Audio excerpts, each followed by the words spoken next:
de novo? Não, se eu não me engano, ele grava desde o começo. Se por um acaso não gravar, eu faço um vídeo à parte. Tomara.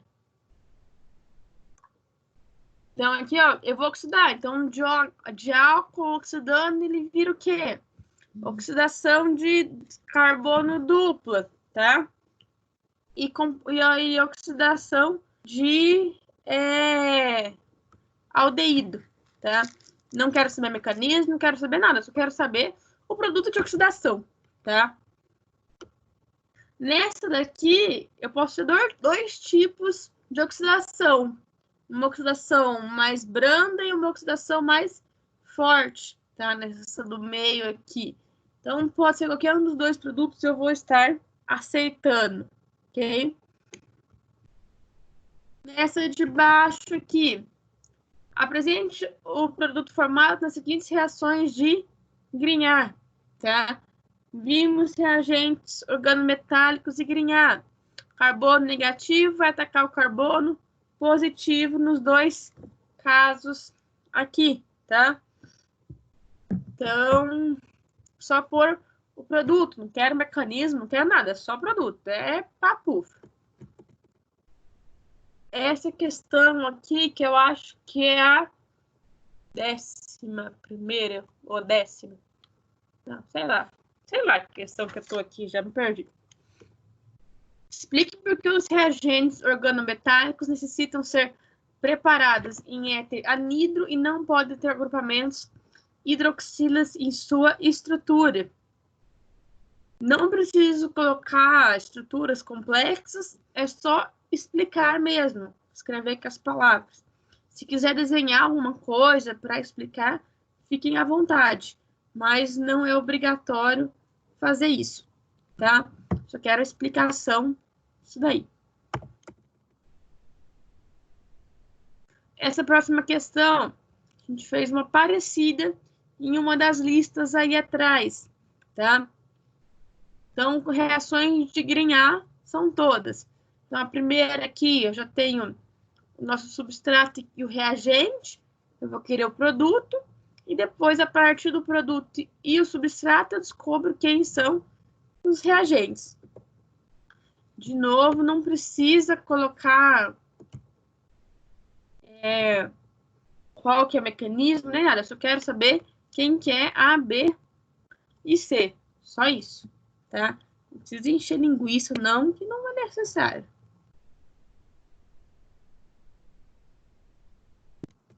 Acoplamento de Gilman, tá lá nos organometálicos também. Dou um exemplo do que é esse acoplamento, tá? Onde, no caso aqui, eu juntava um anel aromático com CH3, tá?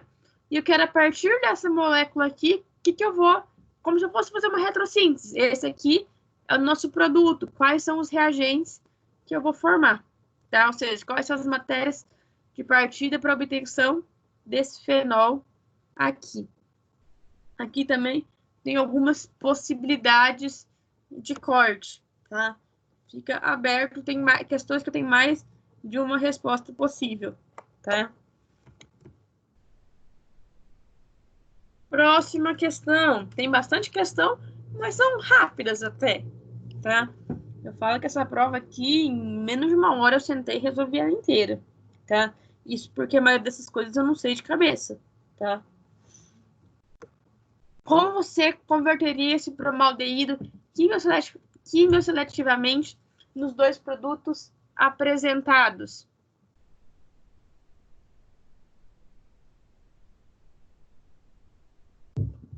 Então, semelhante ao que a gente já viu anteriormente. Então, desse eu vou ou para o lado esquerdo ou para o lado direito, tá?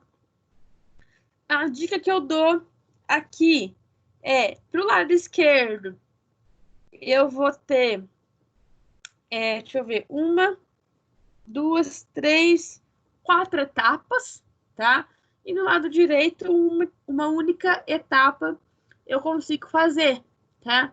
Lembrem lá, normalmente muitas etapas está relacionado a grupos de proteção, tá? Então, vejo que eu mantenho constante para ver o que vai ter de grupos de proteção, tá?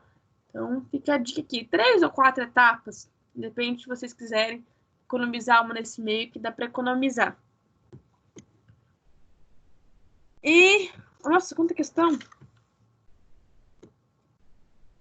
Mas essa questão aqui, que eu acho que é a 13ª, se eu não me engano. Que aí são 5 moléculas. Que é a nossa matéria de hoje, tá? Que eu tenho uma molécula e vou achar a retrossíntese dele. Ou seja, aonde eu vou quebrar essas moléculas, tá? Eu só fiz um papel, um resuminho sobre retrossíntese. Eu vou digitar tudo isso daqui e no decorrer das vocês para ajudar, tá? Então, vocês vão mostrar aonde ele vai quebrar e por que que ele está quebrando ali e qual que seria o reagente para formar ele ali, tá ok? E a nossa última questão, ufa, tá? Eu vou ter aqui a reação do muciferal, que é essa molécula natural aqui, tá? E tenho 2 perguntas a partir dessa síntese. A primeira é, eu quero saber qual que é o material de partida desse aqui, ou seja, fazer a retrossíntese dessa molécula, tá? E aqui a letra B, que está aqui para baixo, é sugerir os reagentes para cada etapa dessa retrossíntese. Então, eu quero saber o que é cada ponto de interrogação dessa daqui, tá? A última dica que eu dou é que essa última reação é uma reação de Wittig, tá? A gente viu ela no passado e eu vou comentar ela novamente hoje, tá? Então, eu basicamente já dei as dicas de quase todos os exercícios, tá? Se por um acaso vocês, na hora de resolver, tiver alguma dúvida, eu não vou dar resposta, tá? Não me venha com, professora, ajuda aqui. Eu vou explicar o exercício, tá? Então, vai ficar dessa forma. E acredito que dá tempo mais do que suficiente de vocês fazerem, tá? A prova, tá? Se tem 14 exercícios, vamos ser realistas. A probabilidade de cada um fazer um e compartilhar é grande, né? A gente já foi aluno por muito tempo. Mais ou menos, professor. Mais ou menos, né? Uhum. E tá tudo bem, gente. Eu fiz essa prova com esse intuito, como eu comentei com vocês na nossa última aula. Se vocês, todo mundo, ajudarem a discutir e todo mundo entender o porquê daquilo, tá tudo bem. Vocês podem fazer junto. Eu só queria que vocês, todo mundo que tentou fazer junto, que entendesse o porquê da coisa, certo? Mas que vocês vão fazer junto, tudo bem, tudo certo. A gente não vai ser hipócrita achando que não vai copiar. Se a gente sabe que cola até dentro da sala de aula, não vai colar online. Mentir para mentiroso não cola, né? Então, né, não vai rolar. O louco, professor, mas nunca colou. Tudo bando de anjo, né? O povo Nunca nem vi. quilômetros, como vai colar? Uhum. Tá bom. Vamos entrar para nossa matéria. Isso, eu vou trocar de Wi-Fi aqui, que eu acho que o novo tá entrando. Deixa eu confirmar. Não sai nem não, galera.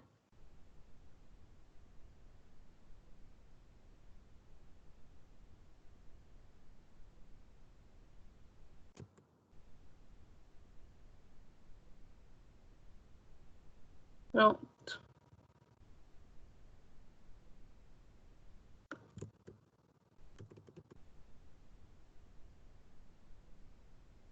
Ué.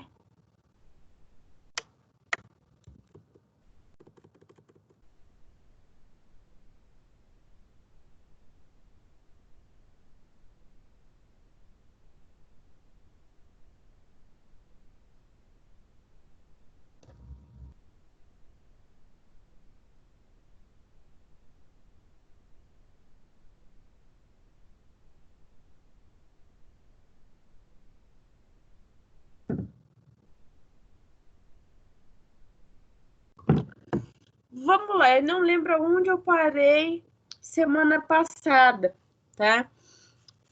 Mas a gente já aproveita esse comecinho, dá uma revisão e tá aqui em frente, tá? Como eu comentei com vocês na semana passada, a parte de retrossíntese, a gente não vai ser daqui especialista, tá? Isso é algo fático, tá? Fatídico. Não tem como sair especialista em retrossíntese.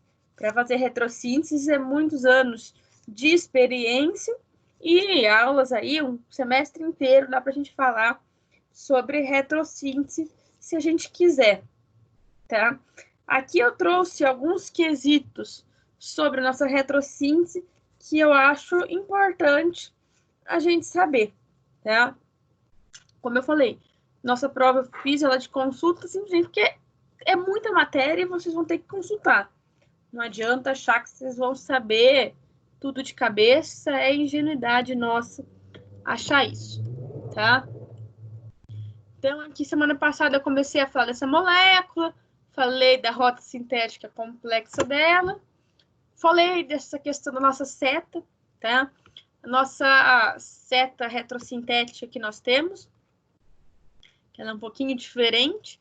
Então, do produto, eu mostro quais são os materiais de partícula. Por exemplo, então nós tínhamos um éster, ele vai quebrar o nosso éster e formar um álcool e um cloreto de acila, tá? Semelhante ocorre aqui quando eu tinha uma amida, de uma amida eu formei o cloreto de acila e uma amina. São exemplos iniciais que nós temos, tá?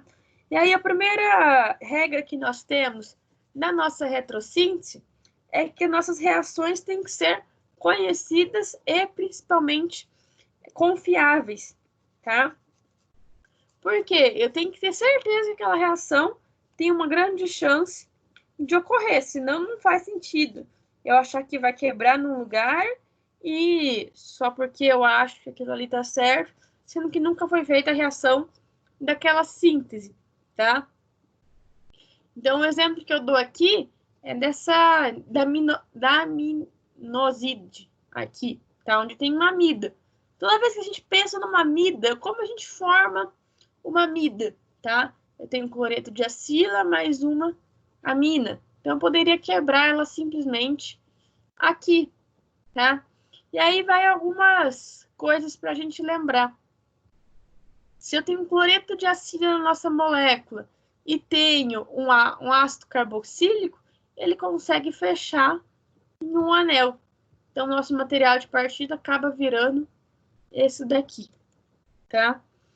Mas isso são todas questões a serem analisadas. Outro exemplo que nós temos, outra amida aqui, tá?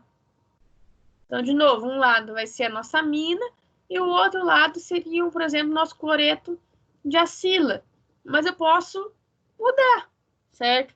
No nosso cloreto de acila poderia também ser um anidrido, porque a hora que eu quebro o anidrido, vai formar a nossa C-O da mesma forma. Ah, professora, como eu sei qual está correto? Só indo para o laboratório e fazendo. Infelizmente, retrossíntese, elas são especulações. É claro que a gente tem coisas que a gente olha e só de olhar a gente fala, isso aí não vai acontecer, tá? Por exemplo, se eu tentar quebrar esse anel aromático. Isso aí é muito difícil de acontecer. Você vai olhar aquilo e falar, tá bom, senta lá, Cláudio. E não vai acontecer. Então, a gente vai no mais provável, tá? Nas questões que eu tenho, por exemplo, da nossa prova de retrossíntese, se cada um fizer a sua prova, bem provável que a gente vai ver rotas diferentes, tá? Porque eu posso formar rotas diferenciadas, até no processo de síntese. Como a gente já viu alguns exemplos aí de correção de exercício, cada um seguir, por exemplo, um grupo protetor diferente para o mesmo álcool. Álcool, por exemplo, tem em cima de 3 grupos protetores diferentes. Cada um pode escolher um. Tá claro, tem um melhor para cada um? Tem, mas os 3 servem, tá? Então, não existe uma regra única. Eu só vou saber qual que é a melhor indo para o laboratório e testando essa molécula e vendo qual delas tem o maior rendimento, tá? Outro exemplo aqui, que é o nosso 2,4-D, que ele é um herbicida, se eu não me engano, tá? Quando eu tento fazer a retrossíntese dele, eu tenho um éter aqui e um éster aqui. Normalmente, a gente tem a tendência em quebrar sempre próximo a heteroátomos. Então, oxigênio, nitrogênio, enxofre, coisas desse tipo, tá? Eu não ia quebrar próximo ao nosso anel, porque senão eu ia ter um anel com carga negativa. E normalmente é meio difícil a gente ocorrer isso, tá? Desculpa, um anel com carga positiva e o oxigênio negativo, tá? E normalmente o anel fica negativo. Então, não iria ocorrer por esse lado. E aí tem o que a gente chama de sintons, tá? O que seriam esses sintons? Quando a gente faz a nossa quebra, e eu não sei exatamente o que eu vou ter ali, tá? Em vários casos, vocês podem se deixar na forma de sintons, basicamente, que será a carga formada. Por exemplo, aqui a hora que eu quebro esse éter, o oxigênio ele é mais eletronegativo, então ele tem a tendência em ser negativo, né? E o carbono ele é menos eletronegativo, então ele fica com a carga positiva, tá? Quisesse parar aqui, não está completamente errado.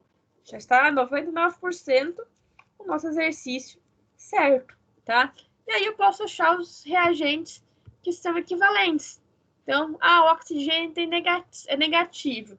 Eu vou achar alguma coisa que seja menos eletronegativo que o próprio oxigênio. Então, algo que saia fácil também, eu penso aqui no nosso hidrogênio, tá? Eu tenho aqui um carbono positivo. Se eu tenho um carbono positivo, para esse carbono ficar positivo, ele tem que ter alguém do lado dele que seja mais eletronegativo. Por isso, coloquei os exemplos aqui dos halogênios. Os halogênios são mais eletronegativos que o carbono, então deixa o carbono mais positivo ali, tá? Aqui tem a síntese do 2,4-D, como eu falei, forma um H e um cloreto, e eu consigo juntar os dois formando a nossa molécula, tá? Como eu vou escolher essas desconexões? Eu juntei aqui os nossos passo a passo mais utilizados, tá? E eu vou dar exemplos dele ao longo aí da aula de hoje, tá? Então, 5 passos básicos para escolher uma desconexão boa. A primeira, as desconexões devem corresponder a reações conhecidas e confiáveis. Como eu falei, não pode ser qualquer reação que eu posso pensar em fazer da sequência. Para compostos constituídos por duas partes unidas por um heteroátomo, desconecte próximo ao heteroátomo. Por que a gente faz isso? É só a gente pensar. Nosso heteroátomo, normalmente eu estou falando de oxigênio, nitrogênio ou enxofre ou algo desse tipo.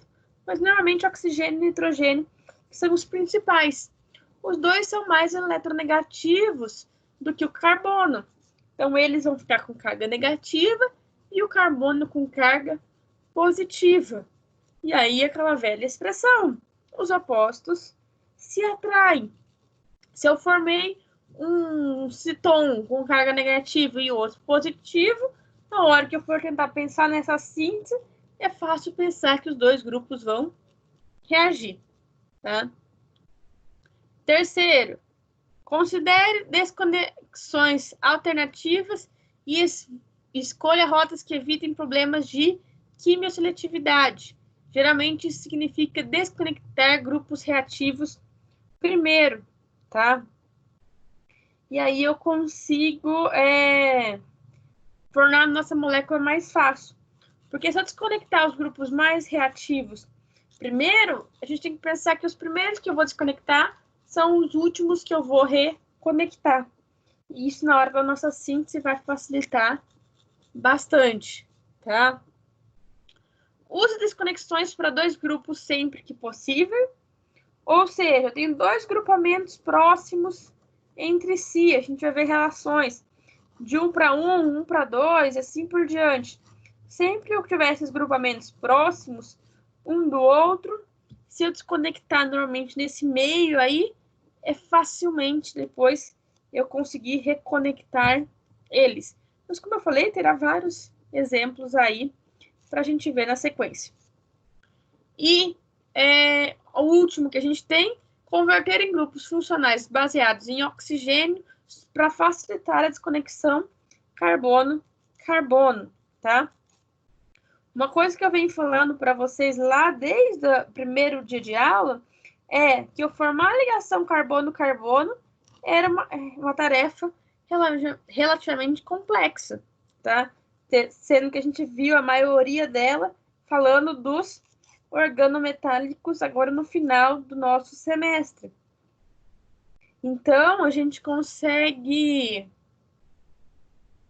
ver o quanto... Se eu não consigo quase formar ligações carbono-carbono, eu pensar em quebrar elas para formar, desconectar elas para formar depois é mais complexo ainda, tá? Então, a gente transformando em compostos com oxigênio, é mais fácil depois essa molécula reagir e ter um processo de síntese melhor.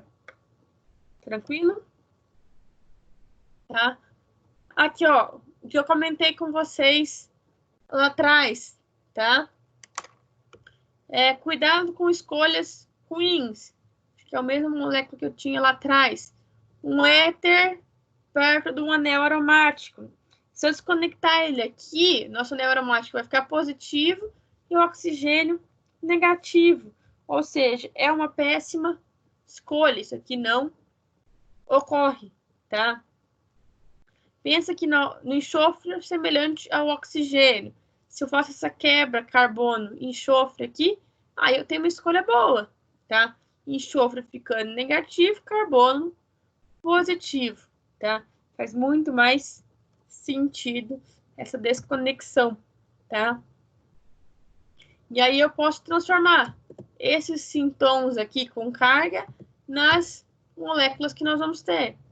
Enxofre negativo, eu vou deixar ele neutro, acrescentando um hidrogênio.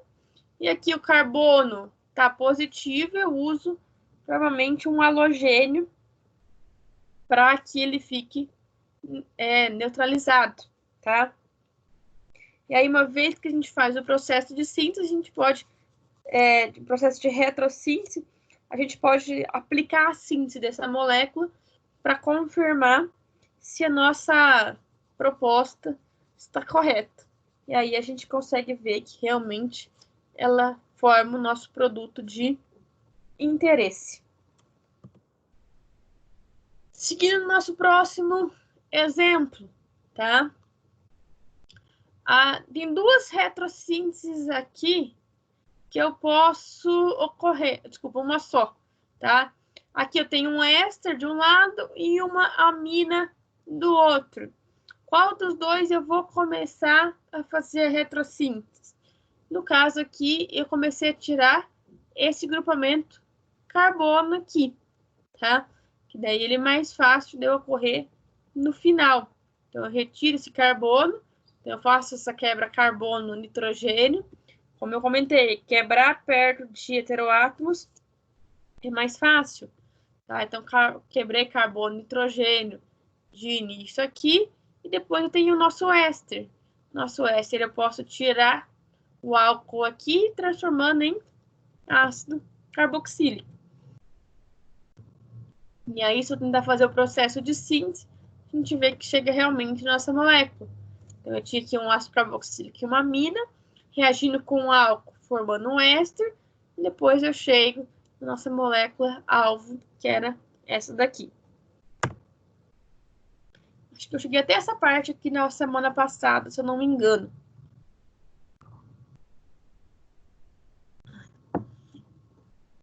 Então, vamos lá. Síntese de etapas múltiplas. Evitar problemas de quimioseletividade. Por exemplo, essa molécula, que é aquela molécula inicial, tá? Eu tenho aqui 4 possibilidades dela ocorrer. Eu tenho a possibilidade da molécula, a rota A, B, C e D. E aí, a partir delas, eu consigo ver qual que é a nossa melhor opção que nós temos, tá? Todas elas aqui, eu tô quebrando próximo a um heteroátomo, que, como eu disse, tem a formação de substratos mais estáveis, tá? Uma vez que eu olho isso, eu começo a olhar quais são esses substratos e quais entre esses ainda são os mais estáveis para poder dizer qual é a rota retrosintética que eu vou seguir, tá? Como eu comentei com vocês, eu não tenho uma única resposta. Eu posso ter várias e a maioria dessas coisas eu vou testar, tá? Mas se a gente observar lá, ó, na rota A, eu vou ter um anel aromático já com uma carga positiva do lado. Aqui, eu tenho um carbono positivo, beleza, mas tá meio distante de qualquer coisa aqui. Aqui, de novo, um anel aromático com carga positiva. E nessa rota C aqui, eu não tenho nenhuma carga nele. Todas as cargas eu consigo sanar, tá? De forma fácil. Por isso, essa é a melhor metodologia da gente ocorrer. Tem outras questões aqui no meio, por exemplo, o fenol aqui, e assim por diante, tá? Por isso que acaba sendo C a nossa melhor opção. E aí, da nossa molécula C, ainda posso fazer outras quebras, tá? Posso quebrar o outro fenol aqui, ou eu posso vir para o outro lado.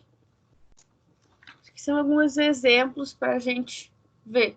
No caso aqui, de novo, quebrar um fenol e quebrar um éter, é mais fácil a gente quebrar o éter deste lado, tá? Para não ficar o fenol aqui com essa carga de início, tá? Quebrou o éter, depois eu quebro o nosso próximo éter aqui, tá? Tem um processo de síntese. Isso aqui é algo bem comum que a gente tem na nossa retrossíntese, que é interconversão de grupos funcionais, tá? Como eu comentei na aula passada, esse material aqui eu pego ele normalmente de um livro em inglês, por isso que em muitos lugares vocês vão ver como FGV, se eu não me engano, tá? FGI, que é Functional Group Interconventional. Algo desse tipo, tá? Perdoe o meu maravilhoso inglês. Então, eu posso fazer isso também. Por exemplo, aqui. Quero fazer a retrossíntese dessa molécula da alfornine, tá? Tenho 2 possibilidades da gente começar. Eu posso começar ela pela letra B, então cortar essa amina aqui de início, ou eu posso cortar essa outra amina aqui, tá? Quando eu corto essa amina de início, eu vou ter um anel aromático aqui com carga positiva, enquanto o outro lado, se eu fizer isso, eu não tenho carga definida. Consequentemente, esse lado A é o nosso mais estável, tá? Como eu falei, nem sempre a gente tem uma resposta única.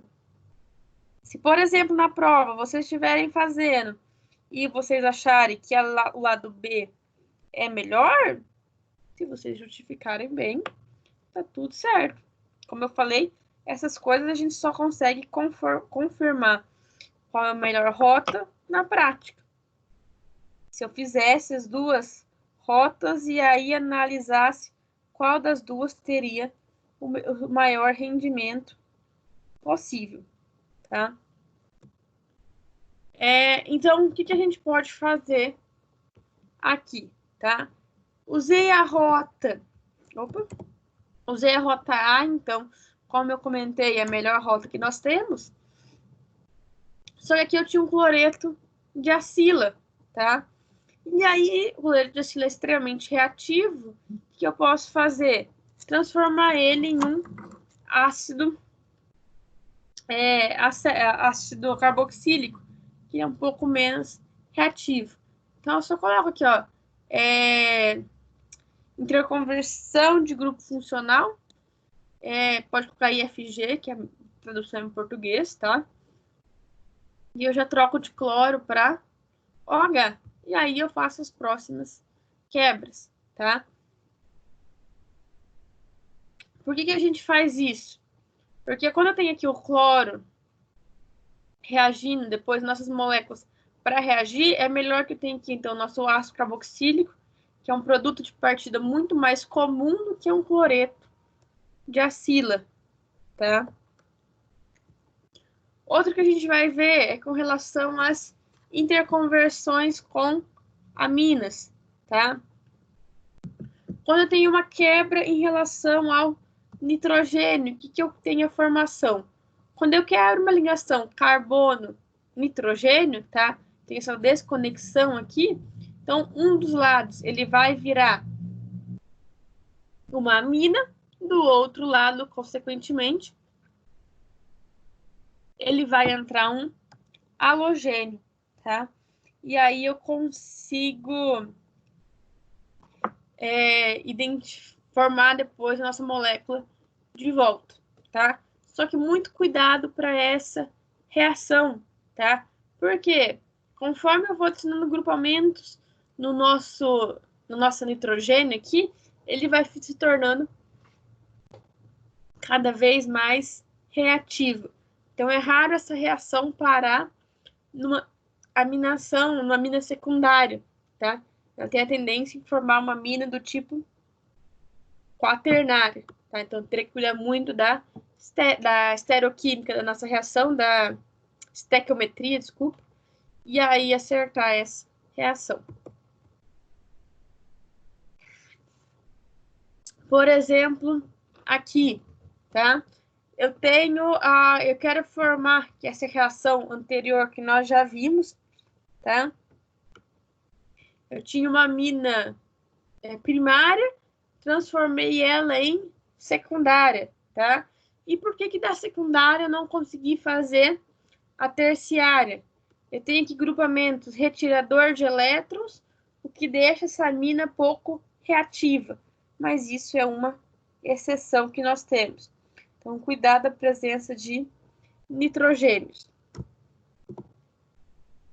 Aqui, ó, o processo retrosintético de amina, tá? A gente pode fazer um outro tipo de retrossíntese da amina, que é a transformação de amina em amida, tá? Por uma interconversão de grupo funcional, tá?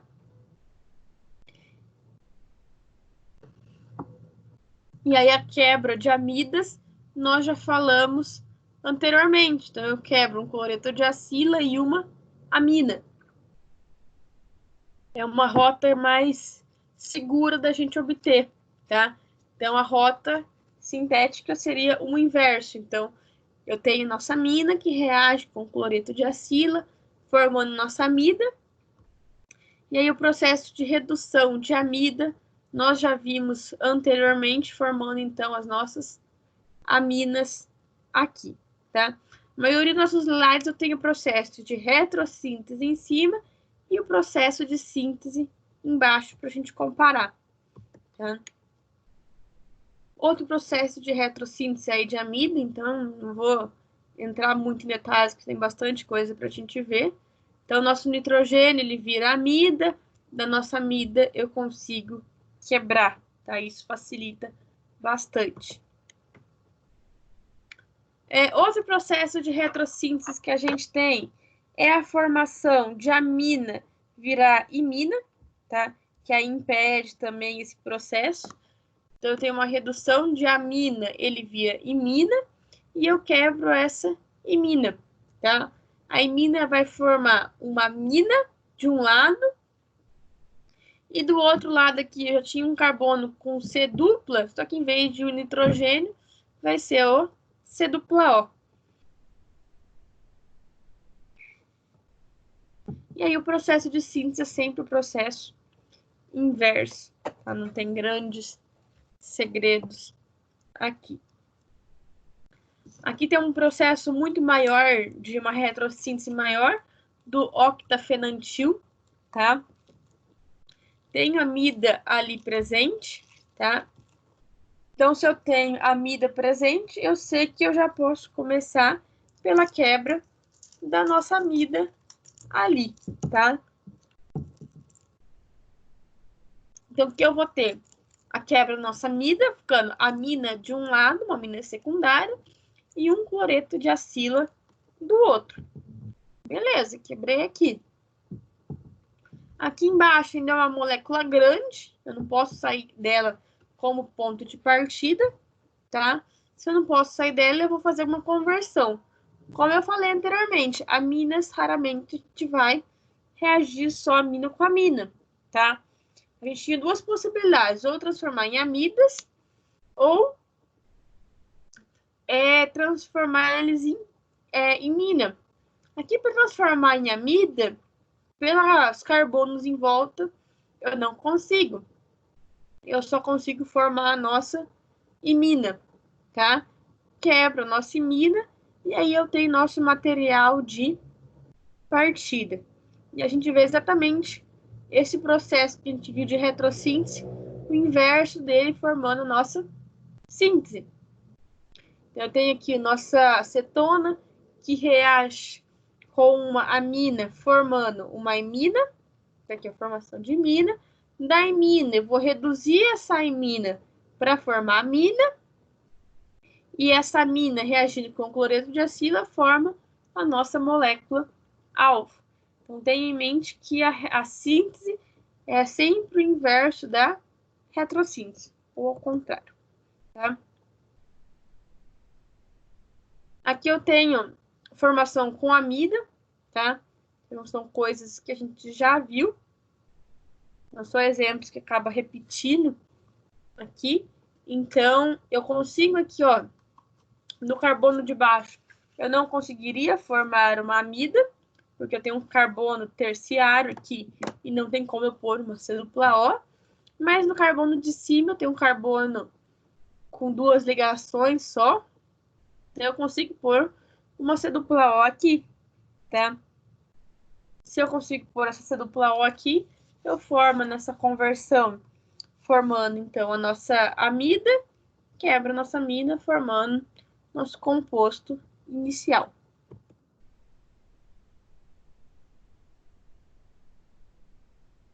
O último exemplo de amina que nós temos aqui é com relação a essa amina secundária aqui. De novo, eu não consigo formar amida em nenhum dos dois lados. Consequentemente, eu vou formar imina, tá? E aí, para a formação de imina, eu não consigo formar ela para cima, porque não tem capacidade de formar dupla ligação aqui. Então, obrigatoriamente, ela é para baixo. E uma vez que eu quebre uma imina, eu vou formar o quê? Um ácido, uma acetona e uma amina, tá?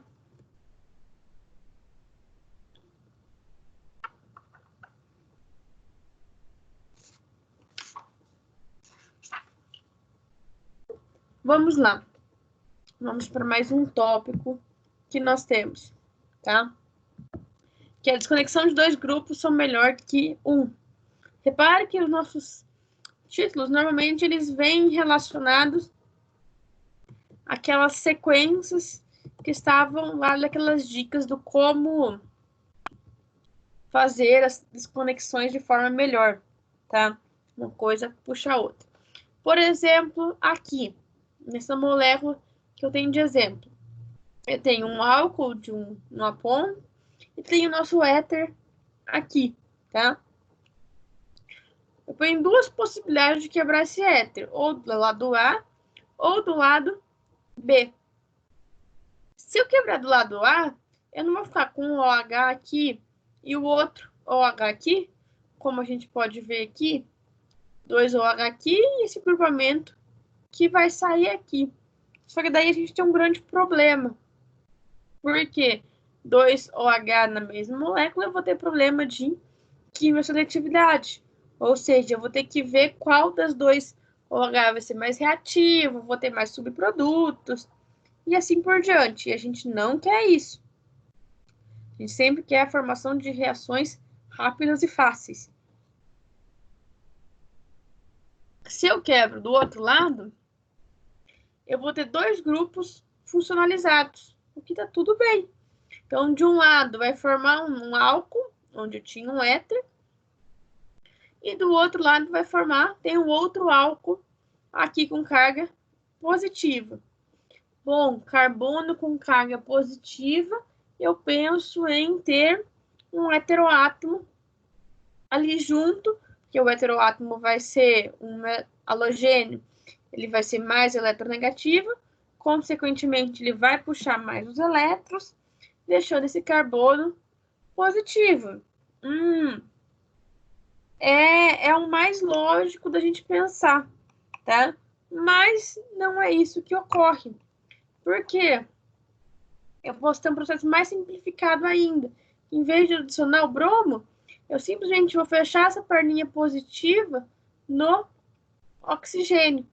Então, eu tenho a tendência de formar aqui um anel epóxido de 3 carbonos aqui, tá? E esse anel epóxido, ele é relativamente fácil de abrir, como a gente já viu lá atrás quando a gente falou de epóxido. Então, ele é um bom produto, um bom substrato para iniciar uma reação, tá? Então, formou aqui esse nosso citon, ou seja, OH e no carbono do lado uma carga positiva. Lembrem sempre do nosso anel epóxido de 3 membros aqui, tá? Para aquela reação, então tem o processo de síntese aqui. Então, primeira coisa, o nosso álcool é reagir ele com alguém que vai tirar esse hidrogênio, alguém fortemente básico, tá? Para retirar esse hidrogênio e ficar o oxigênio negativo. Uma vez que eu tenho esse oxigênio negativo, ele vai atacar o nosso carbono e abrir o nosso epóxido, tá? E aí eu resolvo o nosso problema. Não tem que ter halogênio no meio, nem nada. Facilita a nossa reação. Exemplo disso aí prático, tá? O feniramidol, que é essa molécula aqui. Então, eu tenho nosso nitrogênio e até o nosso oxigênio eu tenho 2 carbonos aqui.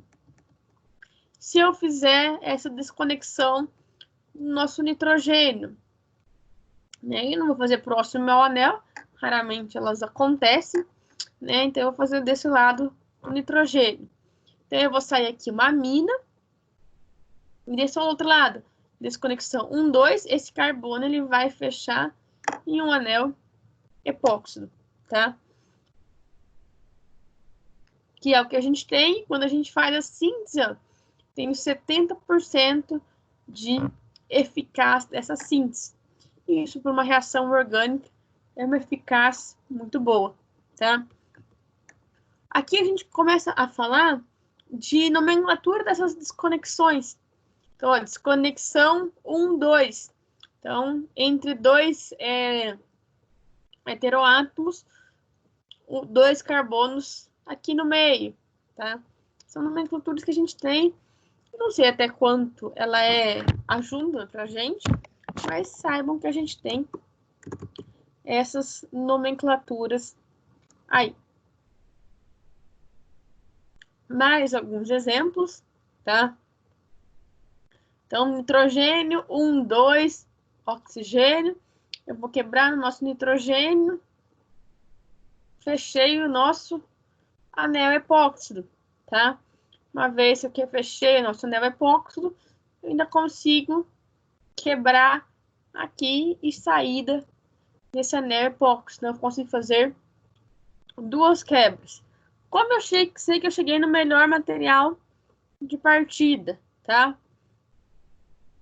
Nosso melhor material de partícula normalmente são moléculas com uma única função, tá?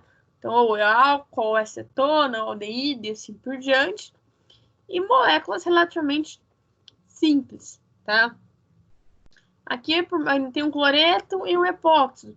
São moléculas um pouco mais rebuscadas, mas em compensação, ó, sobrou um fenol e uma amina aqui no meio. São moléculas simples e fáceis de ser encontradas. E aqui só um mecanismo para a gente ver de como a gente vai abrir esses anéis epóxidos, tá? Não é nada de muito diferente do que a gente já tinha visto anteriormente.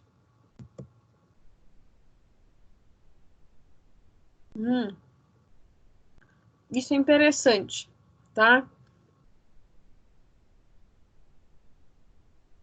Quando eu tenho, por exemplo,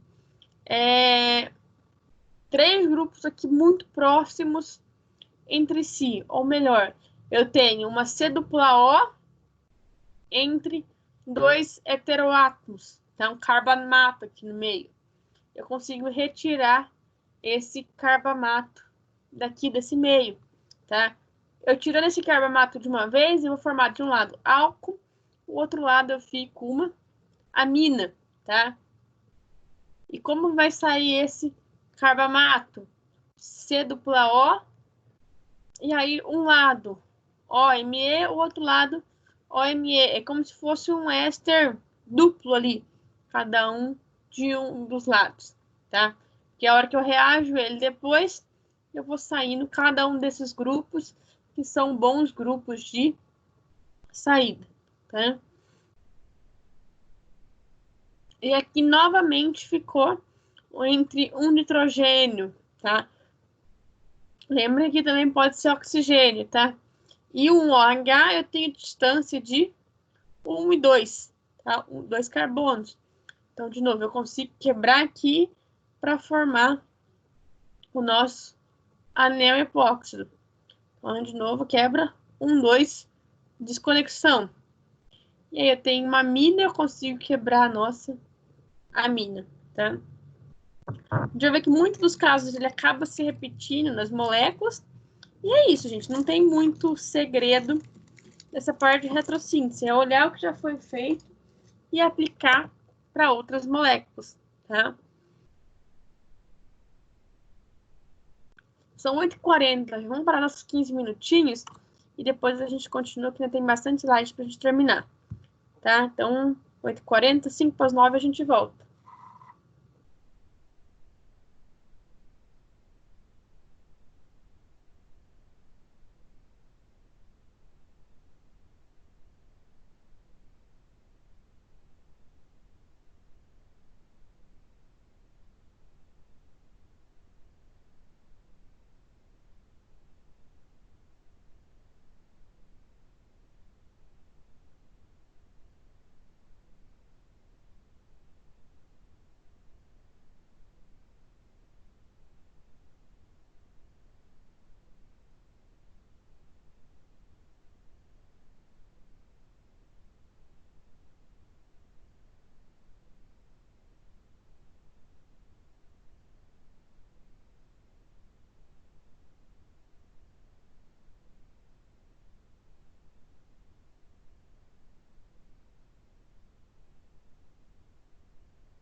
Voltamos, estamos de volta. Vamos lá, tá? Vamos ver mais exemplos de retrossíntese aqui e como é aplicado essas nossas retrossínteses. Então, de novo, uma outra desconexão do tipo 1, 2. Só que agora é uma desconexão com a carbonila, tá? É bem parecida com as nossas amidas a gente teria, tá? Onde eu vou formar a nossa amina de um lado e depois o nosso carbono fica positivo, tá? A diferença é que aí eu vou colocar o cloreto, só que o cloreto não é ligado direto ao nosso carbono, que ele é mais carga mais positiva, né? Mas mesmo assim eu fico com o cloreto ligado a este carbono aqui, tá? E aí a gente vê essa nossa questão aqui de, ó, C dupla O, 1, 2, oxigênio. Então, eu tenho 2 carbonos entre 2 heteroátomos. E quando eu quebro isso, então eu vou ter um dos lados, já o oxigênio aqui no caso, com carga negativa, que a gente já sabe, e o carbono com a carga positiva, tá?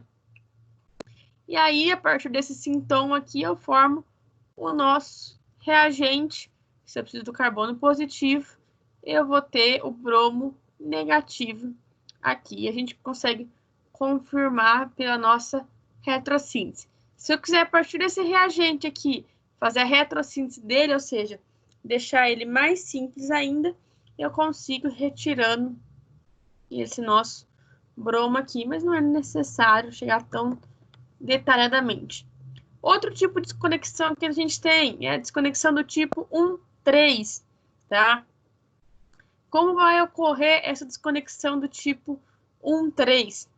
Então, eu vou quebrar aqui, ó. Tem a nossa C dupla O, carbono 1, 2, 3, eu retiro um nucleófilo, tá? Quando eu faço essa desconexão, nosso nucleófilo sai negativo e nosso carbono fica positivo, tá? Em vez de a gente adicionar aqui um halogênio, eu posso formar uma dupla ligação. Quando eu sei que eu vou formar nossa dupla ligação? Olha aqui, gente. Eu formo um sistema conjugado, tá? E isso vai estabilizar e colocar essa dupla ligação. Não é à toa que eu vou colocar essa ligação, em qualquer lugar eu posso fazer isso. Esse sistema 1, 2, 3 só ocorre porque eu tenho um sistema conjugado aqui, tá? E a gente vê esse sistema conjugado sendo necessário no processo de síntese.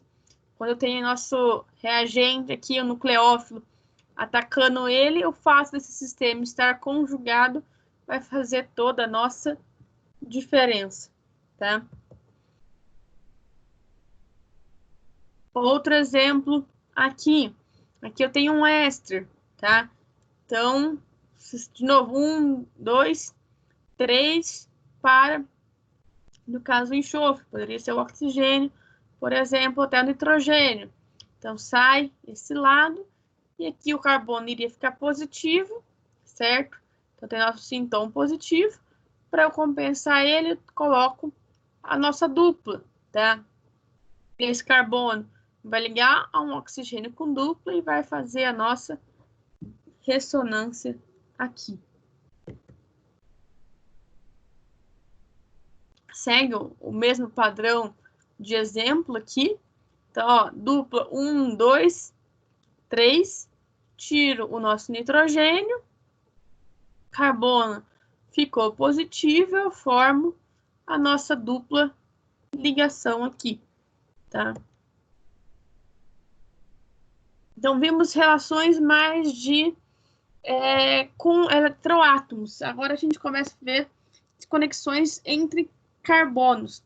E aí vai diminuir a presença dos nossos heteroátomos aqui, tá? Uma das desconexões entre carbonos mais conhecidas é a desconexão com tripla ligação, tá?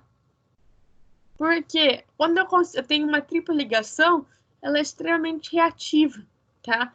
E eu consigo quebrar essa ligação do carbono com a tripla e os carbonos com ligações simples, tá?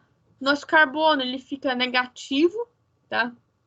Eu consigo suportar esse carbono aqui devido a todos esses orbitais que eu tenho sobre esse carbono com tripla ligação, e o outro fica positivo, tá? E aí eu consigo fazer nossa reação com um lado sendo ligação tripla com o hidrogênio, o outro lado com o bromo, tá? Essa reação aqui é bem parecida com o que vocês fizeram no último trabalho que vocês me entregaram, tá? Não é novidade. E outra coisa que a gente pode lembrar de converter é que de uma ligação tripla eu posso formar as ligações duplas, tá? Então, se eu consigo formar da tripla, formar as duplas, eu posso pensar ao contrário. Se eu tenho uma ligação do tipo dupla, tá? Eu posso fazer uma conversão interfunções, né? Formar a ligação tripla, e aí da ligação tripla eu retiro os grupamentos. Posso retirar de um dos lados e depois eu retiro do outro lado, tá?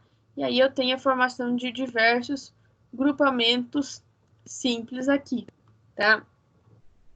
E, ó, voltando lá atrás do que a gente já viu, ó, desconexão 1, 2 com o oxigênio, ele vai fechar aqui o nosso anel epóxido, tá? Então, sempre uma coisa vai acabar puxando a outra, tá? Por isso que não tem como decorar, é muita coisa, tá?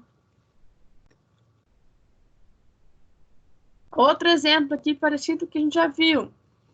Tenho uma dupla ligação e tenho um éster. Mas só se eu quebrar o éster de início, que é o que eu tenho aqui. Então, sai o OH, sai o C dupla O aqui, né?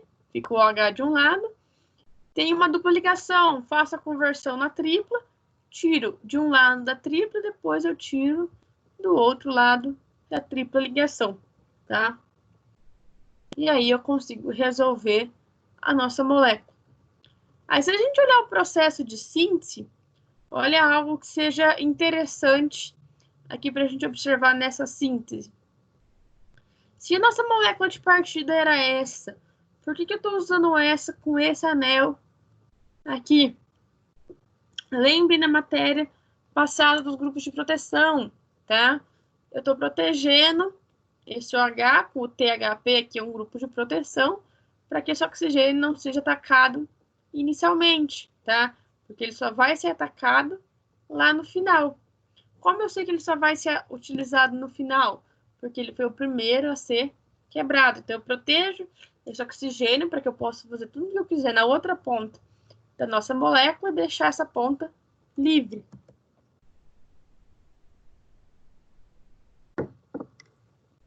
Outro tipo de quebra que nós temos, tá? Que é a quebra formando enolatos, tá?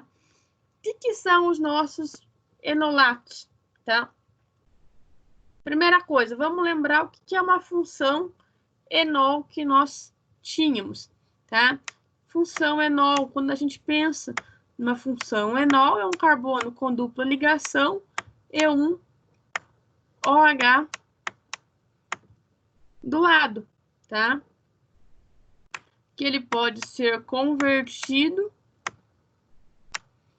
na seguinte função, no caso aqui,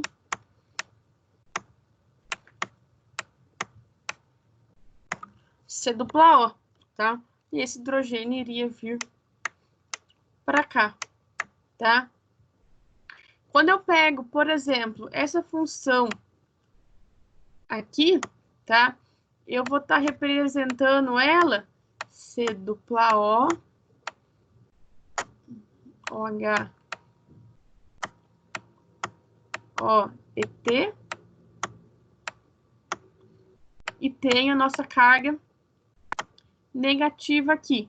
Eu tendo a nossa carga negativa, eu posso fazer uma ressonância e formar o nosso enolato, tá?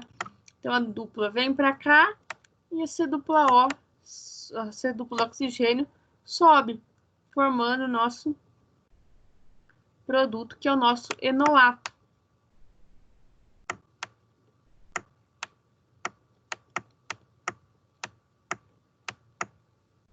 Dupla ligação tá aqui. Então, é estranho a gente bater o olho de início e ver esse carbono negativo aqui, certo? Mas uma vez que esse carbono negativo está do lado, é um carbono com dupla O, eu consigo formar o nosso enolato. Enolato é um ânion extremamente estável que nós temos, tá? Então, colocar uma carga negativa próxima a um lugar com C dupla O é sucesso, porque eu consigo ter o nosso enolato aqui, tá? E essa reação de enolato ele acontece meio básico para formar essa carga negativa aqui e tem a nossa reação. Outro exemplo aqui de enolato que nós temos. Tenho duas C dupla O, tá? E aí eu tenho a desconexão que a gente chama de desconexão 1, 2 aqui, tá? Porque, ó, carbono 1 e carbono 2, tá? E aí eu quebro aqui na sequência, tá? Aqui no caso, os dois já saem juntos. E aí eu formo nosso produto um lado do bromo e essa carga negativa aqui formando, então, um enolato. Pense que essa carga negativa ele vai estar em ressonância.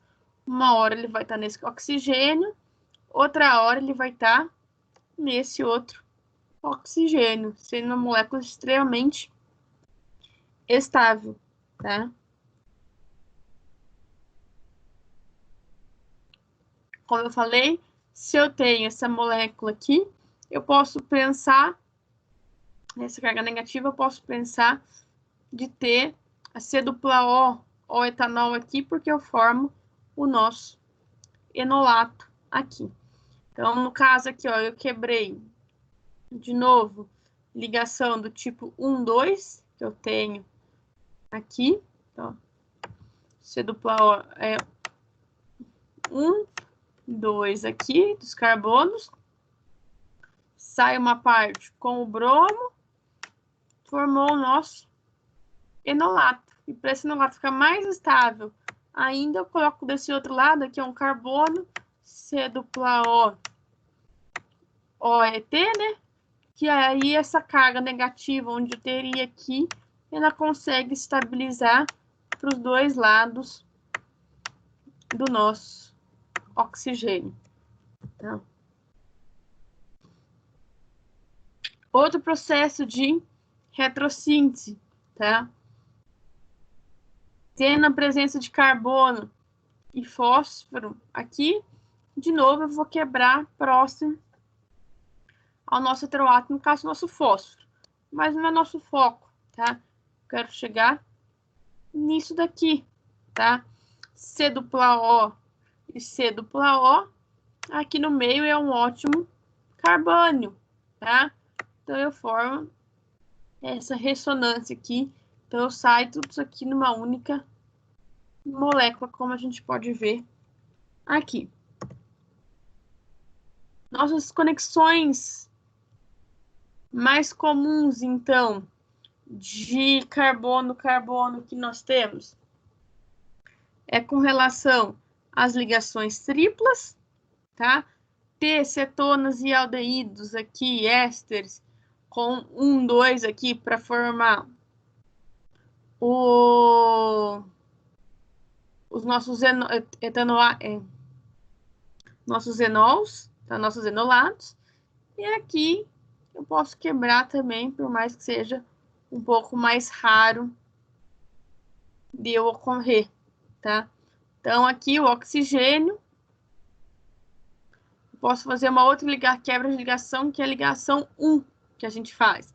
Então, o oxigênio está no carbono 1, eu já quebro do lado dele. Um dos lados vai ser Grignard, certo?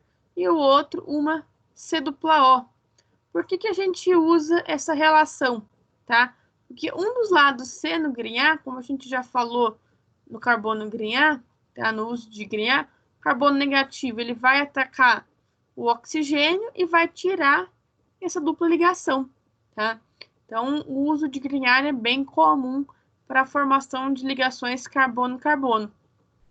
E ter um oxigênio nesse carbono que vai quebrar facilita muito o nosso processo, tá? Tem um exemplo aqui, ó, um OH tem 3 possibilidades de quebra, tá? Todos serão reagentes de Grignard. Então, ó, ou eu vou ter no A esse carbono negativo, no B este carbono negativo e no C este carbono negativo. Porque onde fica o oxigênio, eu sempre vou ter a C-O, tá? De todos esses processos, essa daqui acaba sendo o mais comum da gente ter, tá? O que é isso aqui? Vamos para a metodologia aqui. Então, do OH, eu tenho 2 possibilidades, tá? Possibilidade A e a possibilidade do tipo B, tá? Na possibilidade B, vamos colocar aqui. Então, eu tenho um aldeído formando aqui e um composto de Grignard, tá? Pode ocorrer essa relação. Ou, se eu colocar do outro lado, eu vou ter este aldeído e outro lado, o composto de Grignard do outro lado. É bem parecido com aqueles exercícios que a gente já fez de composto de Grignard para achar qual que era o reagente que estava faltando ali das nossas moléculas, tá? De novo, OH aqui, eu vou quebrar próximo a ele. Um lado vai virar reagente de Grignard, o outro vira cetona, no caso aqui, né? Então, aqui eu vou perder o nosso reagente de Grignard. E depois eu posso quebrar mais uma vez. Gente, são muitos exemplos, são muitas coisas. E como eu falei, tudo isso aqui é só na hora, pegando a molécula, vendo o que eu tenho e dando uma olhada em todo o material para ver qual que é o que se encaixa melhor, tá? Outra aqui, de novo, vi um OH ligado a um carbono. Eu vou retirar tudo que eu tiver. Nesse caso, os 2 grupos que eu tenho são iguais, tá? Se eu tenho os 2 grupos iguais, eu posso tirar já os 2 juntos. E depois, na hora que eu for ligar, eu ligo ele estequiometricamente 2 vezes, tá? Fiz essa conexão 1 aqui, carbono-carbono. E depois a gente vê que eu tenho essa distância de 1, 2, 3 entre o carbono e o nosso C-O. E aí, essa distância eu consigo formar nosso carbono duplo aqui, tá? Então, isso aqui, como a gente já tinha falado, eu consigo ter uma ressonância entre esse carbono e essa C dupla aqui, tá?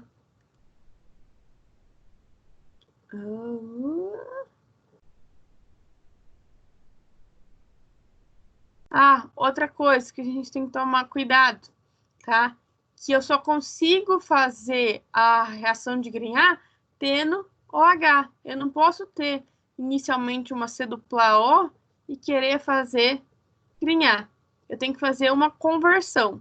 Então, se eu tinha uma C-O, eu faço uma conversão de função, tenho que mostrar esse passo para depois quebrar como Grignard, tá? Por que eu coloco esse passo aqui de interconversão? Quer dizer que eu vou ter ou uma oxidação ou uma redução. No caso aqui, então, eu formei esse composto, eu oxido ele, formando o C-O, tá? Então, são questões que a gente tem que apresentar. E aqui eu tenho um resumo das reações de Grignard. Então, se eu tinha inicialmente um álcool secundário, eu vou formar um aldeído, tá? Se eu tinha um álcool terciário, eu formo uma cetona, porque eu tirei um braço, tá? Se eu tinha uma cetona, eu posso converter em álcool e formar um aldeído. E se eu tiver um álcool terciário, aonde eu tenho dois grupos iguais, eu formo um éster. Porque se vocês lembrarem, quando eu reajo um éster com um composto de Grignard, ele vai adicionando um R, no segundo R que ele adiciona, no primeiro R que ele adiciona, ele acaba tirando esse álcool que sai daqui.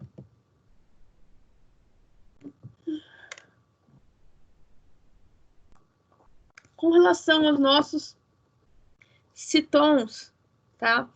Eu tenho aqui os sintons, que é os mais comuns que a gente tem de quebra, e o que eles vão equivaler. Isso facilita muito, porque às vezes vocês veem onde que quebrou ali e vocês não conseguem identificar qual que é o tipo de molécula que vai sobrar ali, qual que é o nosso reagente. Então, ajuda muito aonde eu tenho a nossa carga e se ele vai ser doador ou aceptor, e assim por diante. Aqui a legenda é, tá? Se A são aceptores e D são doadores, tá? E o número mostra a posição do local aceptor ou doador em relação a um grupo funcional, tá? Então, por exemplo, o A3, ele é um aceptor de elétrons no carbono 3 do grupo funcional C-O, tá? Por que eu sei que ele é um aceptor? Ele tem carga positiva. Quem tem carga positiva que é alguém de carga negativa, certo? Então, sempre que ela velha questão que os opostos se atraem. Tá? Desconexão carbono-carbono com dois grupos funcionalizados, tá? Como eu disse lá atrás, se eu conseguir quebrar dois grupos funcionalizados, é melhor do que um só, tá? Exemplo clássico que eu tenho disso. Lembra a formação de um aldol que a gente viu lá atrás? Tá? Eu posso usar essa reação que a gente conhece na nossa retrossíntese, tá? Então, C-O é o carbono 1, 2, 3, tá? E aí eu consigo quebrar entre o carbono 2 e o carbono 3, tá? Formando um enolato de um lado e uma cetona do outro, tá? Posso ver a mesma coisa nesse exemplo aqui de baixo, tá? Onde a carga positiva aqui, nesse caso, virou um aldeído, né? C-O aqui formou. Aqui forma uma cetona, porque a hora que virar C-O, ele vai formar com dois carbonos, um de cada lado. Outra coisa que a gente pode ver aqui e tomar muito cuidado, tá? Eu tenho uma dupla ligação lá. Se eu tenho uma dupla ligação, eu vou converter em tripla e quebrar? Eu posso ter mais coisas ali. Se nessa dupla ligação eu vou ter um carbono com oxigênio ligado a ele, eu consigo hidratar essa nossa dupla e quebrar entre esses dois carbonos, tá? Uma vez que eu quebro esses dois carbonos, eu vou ter aldeído de um lado, que eu já tinha, e o outro lado também formando aldeído, que facilita bastante, mais fácil que fazer a nossa tripla ligação e assim por diante. Uma vez que você tentar fazer a nossa tripla ligação aqui, eu vou quebrar em vários pedaços e o trabalho de montar depois é muito pior, tá? Esse processo aqui, essa interconversão de grupo funcional e essa 1,3 de oxidação aqui quebra, ele também é chamado de quebra alfa-beta, tá? Em muitos lugares vai acabar achando como esse nome, que a gente já coloca direto a quebra da dupla ligação formando o nosso aldeído aqui desse lado. Aqui, ó, outro exemplo, tem uma C-O, 1, 2, 3 aqui, tá? Com a dupla ligação. Então, eu já sei que eu quebro isso no meio. Um lado vai sair aqui inteiro, se eu vou adicionar o hidrogênio, no caso esse aqui. O outro lado vai virar um aldeído, tá? E aí, de novo, esse aldeído ficou com uma C dupla do lado. Eu consigo fazer uma nova quebra, formando uma cetona. Eu faço várias quebras sistemáticas aí. Outro exemplo semelhante que nós temos, tá? Quebra 1, 2 e 3. Eu não tenho nosso carbono duplo ali, mas eu sigo o mesmo processo. C dupla O, 1, 2, oxigênio, tá? Então, eu consigo manter onde eu tenho oxigênio, vira um aldeído, tá? E o outro lado, eu posso ou acrescentar um hidrogênio, ou aqui que vai facilitar ainda, como eu tenho uma C dupla O desse lado, eu posso colocar outra C dupla O para conseguir quebrar em mais um pedaço aqui. Tá? Estou pulando meio que os processos de síntese aqui embaixo, porque é o inverso do que eu falei e não acho necessário, senão a gente vai falar demais.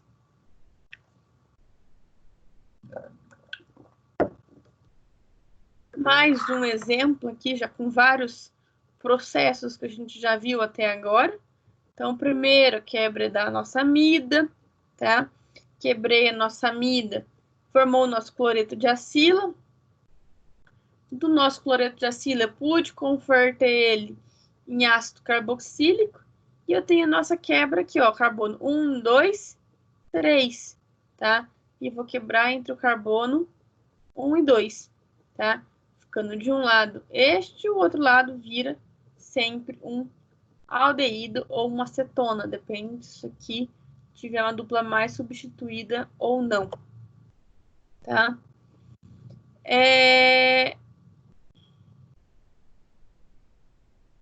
Outra coisa que a gente tem que tomar cuidado, tá?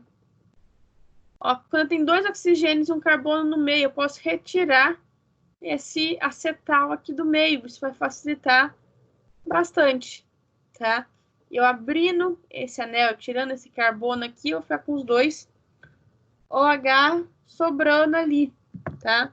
E esse OH aqui eu posso converter, porque eu tenho 1, 2, 3. Se eu converter esses 2 oxigênios para C dupla O, eu vou ter aquela relação C dupla O, carbono, C dupla O, que é uma ótima fonte para eu quebrar isso daqui, tá? Posso quebrar ele direto, ou eu posso aqui quebrar primeiro o nitrogênio, depois ele. Então, são vários caminhos que eu vou ter, não tenho um só. Processo de síntese, tá? Cadê? Retrossíntese.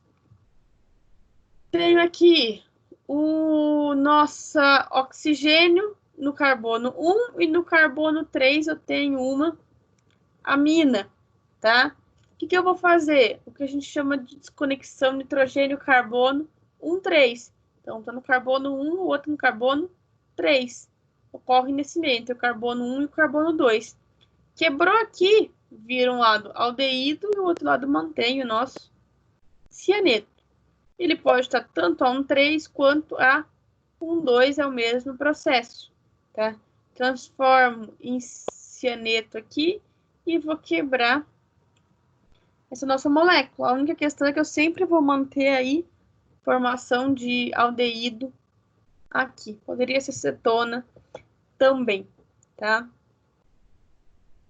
De novo, com relações a nitrogênio. Posso quebrar as nossas aminas, tá? Lembra que eu comentei lá atrás que a amina raramente a gente quebra direto, porque eu vou adicionando vários grupamentos?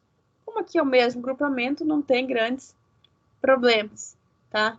Então, eu quebrei as nossas metilas aqui, formando a nossa amina.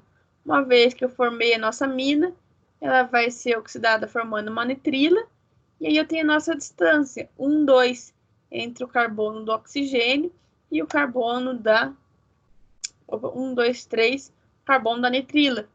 Um lado vira cetona, aqui nesse caso, porque eu tenho os 2 lados ocupados, e o outro da nitrila aqui. Ainda posso quebrar mais uma vez a nossa nitrila. Todos os exercícios que eu passei para vocês, acho que não tem tantas etapas assim para facilitar um pouco as vossas vidas. Processo de síntese, tá? Aqui eu tenho mais uma relação que a gente tem, tá? quando eu tenho, em vez de eu manter o nosso oxigênio aqui na forma de OH e quebrar a nossa molécula aqui entre 1 e 2, se eu quiser quebrar entre 2 e 3, eu consigo fazer, tá? Só que daí eu tenho que oxidar esse nosso OH. Então, ele vai virar de álcool, ele vira aqui, no caso, uma cetona. A gente tem essa possibilidade aqui, tá? E aí sai o nosso nitrogênio aqui. Então, a gente consegue ver esse processo aqui, ó, saída do primeiro e um grupamento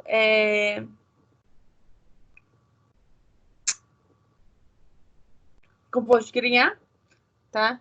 Então, formou o nosso composto de Grignard. Lembra lá, tem o OH ligado a um carbono, eu consigo quebrar como composto de Grignard. E aí eu vou ter nossa relação 1, 2, 3. Consigo quebrar entre o carbono 2 e 3 aqui, tá?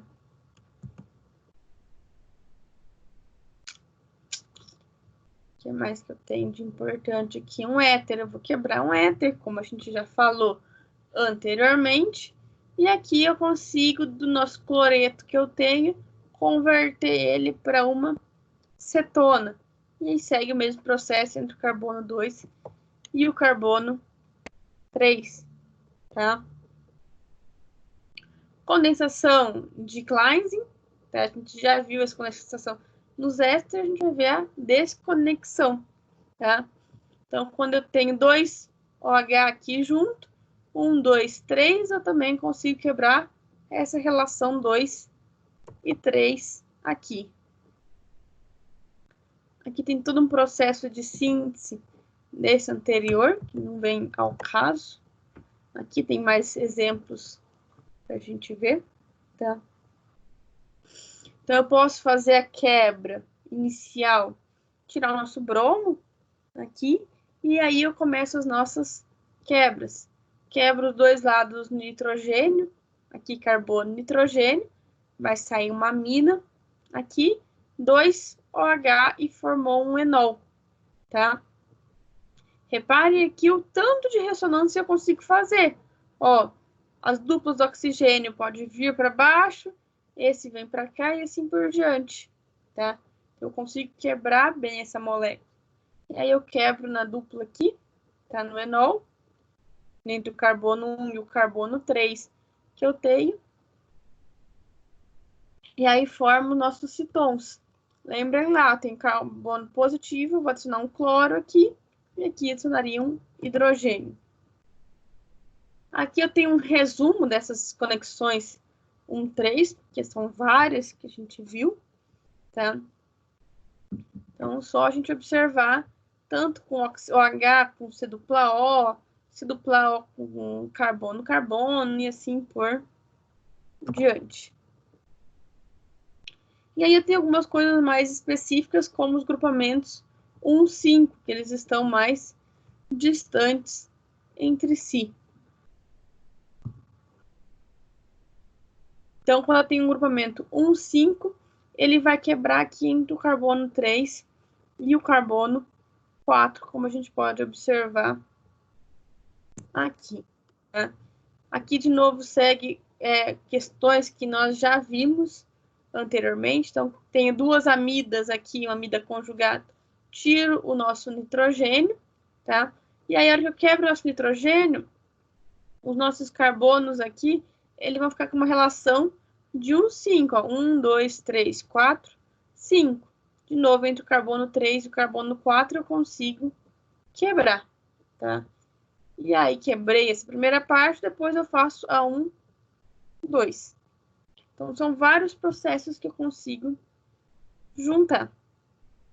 E aí, eu tenho alguns outros tipos de cetons, que são os naturais, que são aqueles que a gente já viu até agora, tá? E tem os não naturais, aqueles que raramente a gente encontra, tá? Que é os epóxidos e o cianeto, que a gente já viu exemplos deles anteriormente. Fiquem atentos a essa reação de Wittig, tá? Se eu não me engano, acho que tem 2 exercícios na lista que tem essa reação de Wittig aqui, tá? Só para a gente lembrar primeiro o que era a reação de Wittig. Então, eu tenho um aldeído ou uma acetona aqui, ele vai reagir com um carbono, pode ser ligado a outros 2 grupos, e um grupamento com fósforo, tá? Esse grupamento com fósforo deixa o nosso carbono negativo e faz a ligação entre esses 2 carbonos aqui, formando a nossa C dupla C.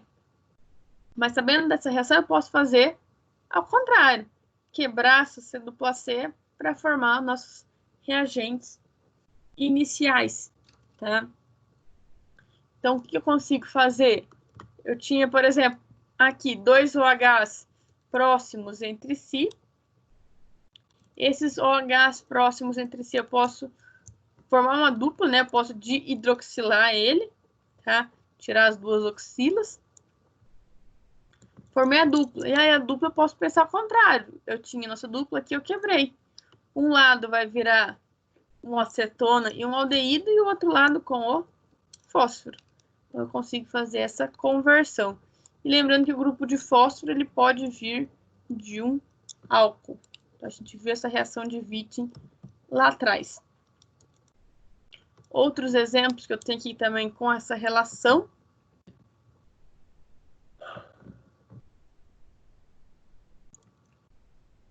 Então, compostos aqui, eu tiro primeiro nossos carbonos, que eu consigo tirar, porque daí eu formo uma C dupla O, aqui nesse meio. Vou converter um éster em cianeto, a gente viu isso quando a gente viu ácidos carboxílicos lá atrás, tá? E aí eu faço a quebra 1,2, que a gente já viu também. Grupamentos 1,4, é raro a gente acontecer, tá? Mas faz parte da nossa matéria, então vamos finalizar com ele, a última parte, tá? Então, de novo, tem 1,4 aqui e vou quebrar ao meio, tá? Então, eu vou ter 2 OH, um com carbono negativo, que é o mais comum aqui, vou usar um enolato, e outro é o que eu raramente tenho, tá? E aí, o que eu vou usar? Se eu tenho um carbono para ficar positivo, eu vou colocar um halogênio aqui, tá? De novo, 1,4 eu posso quebrar, não 1,4 eu posso quebrar de diversas formas, tá? Entre 1,2, entre 3, 4, e o que a gente viu aqui entre 2 e 3, tá? Só vai depender do se estão formado e se ele é comum ou não é comum. A gente sempre tenta usar os mais comuns, tá? Mas os outros também ocorrem normalmente, claro que em condições mais específicas, tá? Por exemplo, tem essas 2 moléculas, uma cortando entre 2 e 3 e outra entre 3 e 4, tá? E observe a diferença dos reagentes que eu vou ter aqui, tá? Nessa primeira aqui, eu de uma C dupla O tive que transformar em amina para facilitar o nosso processo. Nessa segunda aqui, que é um cetom mais comum, carbono dupla. Aqui, lembra que eu tinha uma ressonância. Aqui o nosso cianeto. Isso tudo porque, de final 1, 2 e 4, se eu quebrasse isso daqui aqui, tá?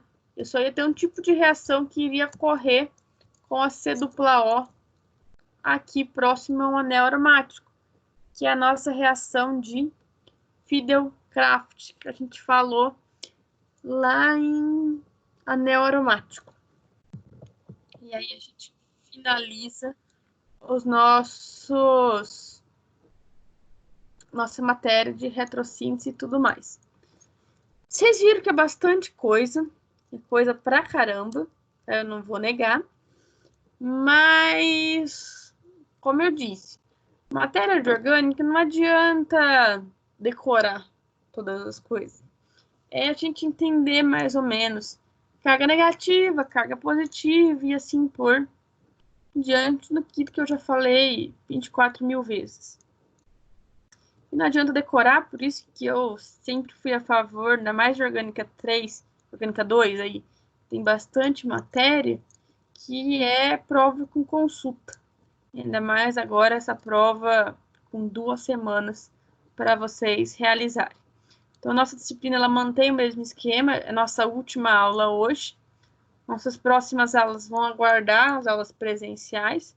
Qualquer novidade eu vou informar vocês. E até o dia da prova, que é o dia 4, o que vocês precisarem, vocês vão me mandando mensagem, o que eu puder eu vou ajudando, tá? E tamo aí. Mesmo que for de qualquer outra coisa, vocês vão me mandando mensagem, que na medida do possível eu vou ajudando vocês. Beleza? Oi. É uma pergunta do trabalho. Você vai disponibilizar ele quando? Hoje. Já? Já, na verdade, já tá no portal. Eu só vou tirar ele agora, que eu vi uns erros ali no que eu postei e eu conferi com vocês, né? Só vou arrumar que a pontuação dele tá escrito errado e ali por diante, mas eu já vou disponibilizar já. Outra pergunta, então, do estágio. Então a gente já pode começar a fazer o estágio e depois só lança? Como é que vai ser isso? Ó, eu vou conferir isso, porque eu fiquei sabendo isso agora à tarde. Pelo que eu entendi, quem quiser já começar, pode começar. Que no portal de vocês tem os modelos lá de termo da onde vocês vão fazer e tudo mais. Aí vocês pegam a assinatura da empresa e tudo mais do responsável. Eu não abri por esses dias, mas lá tem a policy já, então? Vou conferir. Acho que a policy em si não. Eu vou pedir para a gente pegar essa policy certinho. Porque senão tem algumas empresas que pedem o seguro, né? Aham. Vou ver isso com o Michael também. E aí já dá para ir começando e adiantando isso, né? Eu vou conferir isso tudo certinho com o Michael amanhã e aí eu encaminho para vocês também, gente. Mas a princípio tá mais ou menos liberado desde que a empresa permita. Mas eu vou confirmar isso certinho com o Michael. Beleza? Tá bom, professora. Obrigado. Estamos aguardando, então, o trabalho. E deixa aí o celular aí disponível, porque a gente vai mandar um monte de dúvida, foto, pergunta, desenho. Pode mandar. Pode mandar que eu vou respondendo assim que possível. Até mais, gente. Até mais, professora. Tchau, tchau. Tchau, tchau. Até, professora. Obrigada. Tchau. Tchau, tchau. Até mais. Boa noite. Tchau, professor. Boa noite. Obrigado, Boa professora. noite.